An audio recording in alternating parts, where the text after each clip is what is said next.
Paties nutarimo projekto. Socialdemokratų frakcija buvo pateikusi savo kandidatę į komisiją Dovilę Šakalienę, bet staiga pranešė, kad tą kandidatę atšaukė. Ar teisingai? Orintos Leiputės klausiu.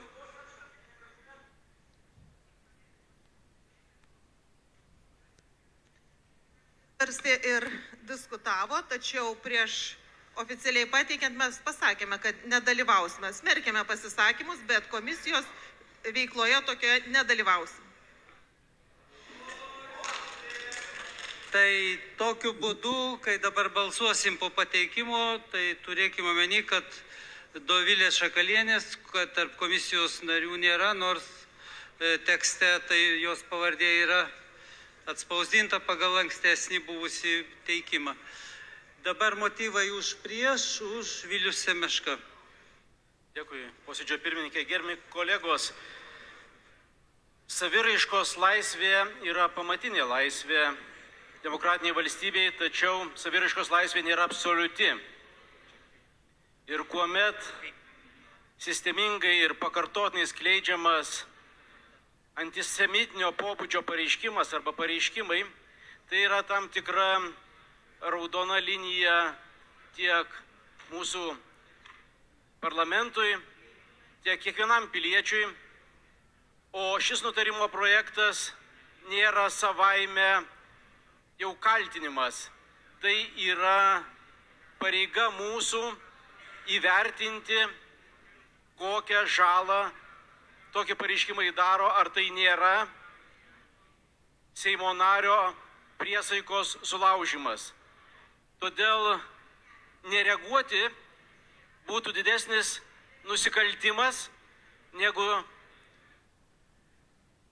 reaguoti ir priimti šį sprendimą. Dėl to siūlau balsuoti už ir labai liūdnai nuskambėjo šiandien, arba ką tik socialdemokratų pareiškimas, kad jie nedeleguoja nario ir tai yra tam tikra pozicija, kurios tikrai nesitikėjau iš tokios svarbios partijos.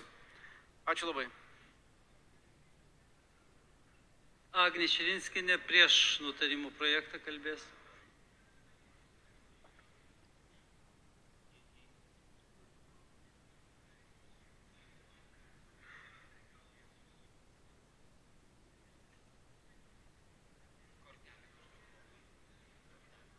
Kažkas blogai su jūsų kortele galbūt. Jo, dabar atrodo gerai, tai palinkėsiu kolegom konservatoriams sėkmės įrodinėjant komisijoje, kad žodis barbaras yra vertas apkaltos, bet lygiai taip pat linkėčiau ir elementaraus etikos suvokimo ir nevadinti savo koalicijos partnerių mažiau vagimis, nors tuomet kažkodėl jūs to etikos suvokimo stebuklingai netenkate.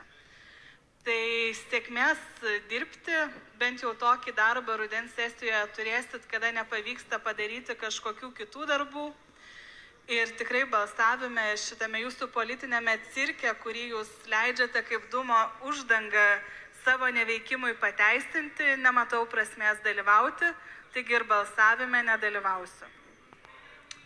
Tai motyvai išsakyti. Balsuosim, ar pritariam nutarimo projektui po pateikimo, esam balsavimo intervale. Kaip minėjau, ir balsavimai dabar bus ištisai.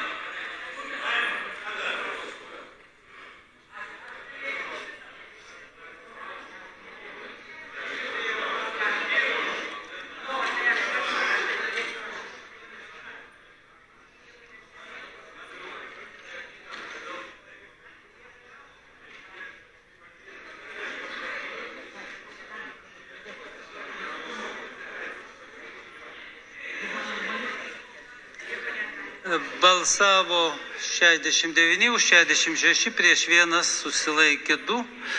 Po pateikimo nutarimo projektui pritarta. Dėl vedimo tvarkos pirmasis Remigijus Žemaitaitis. Ačiū gerbiamas posėdžio pirmininkė, iš tiesų ačiū kolegos, kurie balsavo. Matyt, šitą temą mes galėsime toliau skirti papildomai daugiau finansavimo ir atlikti tam tikrus istorinius šaltinius. Ir šiandien noriu pagarsinti vieną iš tokių įdomiausių istorinių šaltinių iš genocido centro. ir iš Lietuvos politinių kalinių tremtinių sąjungos surinktų dokumentų. 1940-41 metai. Lietuvos gyventojų genocido organizatoriai ir vykdytojai.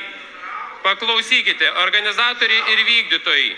Mykolas Zingeris, Kauno liaudės milicijos skyriaus viršininkas. Anketa. Siūlau susipažinti su labai įspūdinga anketa ir ten surašytom faktiniam aplinkybėm. Ačiū už komisiją, o toliau mes galėsim viešinti 169 asmenis, būtent susijusius su šitais dalykais.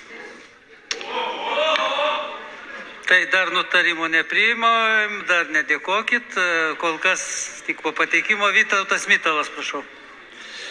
Gerbėmiai kolegos, man tai labai tiesiog apmaudu matyti, kad opozicija matydama, pateikinėdama tai kaip tam tikrą nedalyvavimą, iš tikrųjų visą politinę sistemą į tokią bejėgystę stumia.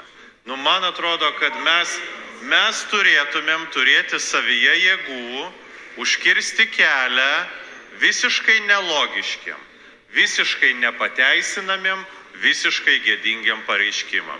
Ir man atrodo, kad tai yra kiekvieno politiko pareiga, nesvarbu, kurioj rinkimų tenai distancijos vietoj mes būtumėm ir kurioj salės vietoj besėdėtumėm. Susijimkim.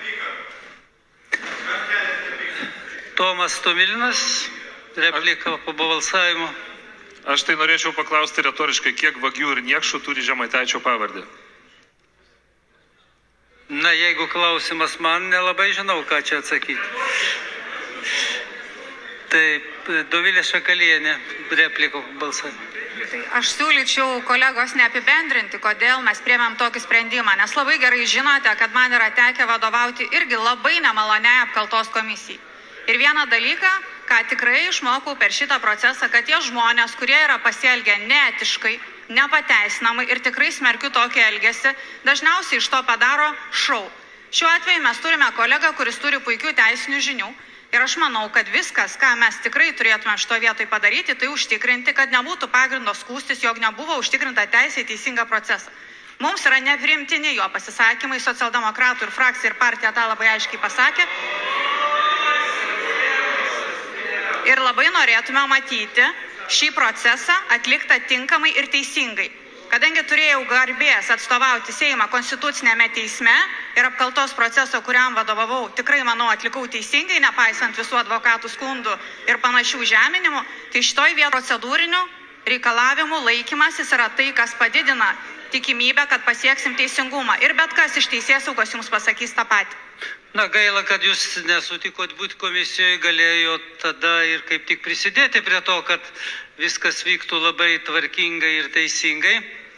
Tai aš manau, kad iš ankstesnių patirčių išvados yra padarytos ir procedūros bus išlaikytos preciziškai. Andrius Vyšniauskas, replika. Gerbiami kolegos, visi procedūriniai reikalavimai pagal statutą yra pilnai išpildyti šiam etapui. Toliau laukia komisija.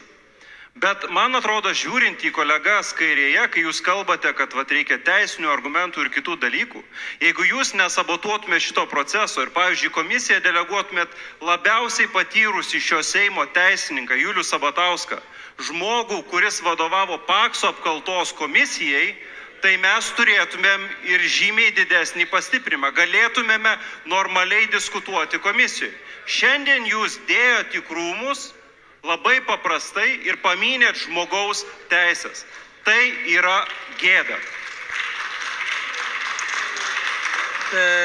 Toliau Kęstutis Masiulis, replikos. Ačiū, pirmininkė. Truputėlį gaila, ne truputėlį, o labai gaila, kad opozicija taip elgėsi. Aš gerai atsimenu, man teko pirmininkauti kitai komisijai, tai vadinamai Sacharuko ir Karaliaus apkaltos komisijai. Ir atsimenu, kad tuo metu Linas Karalius buvo valdančiai dauguma ir valdanti dauguma ir elgėsi panašiai kaip opozicija. Palaikė apkaltą. Linas Karalius, tiesą sakant, taip, o Sacharukas... Tai ačiū, gerbiamas Kęstutis, supratom. Atsiprašau, Petrai, aš nenoriu polemizuoti, aš noriu pasakyti. Tai Ar galima man pasakyti tai, ką aš noriu?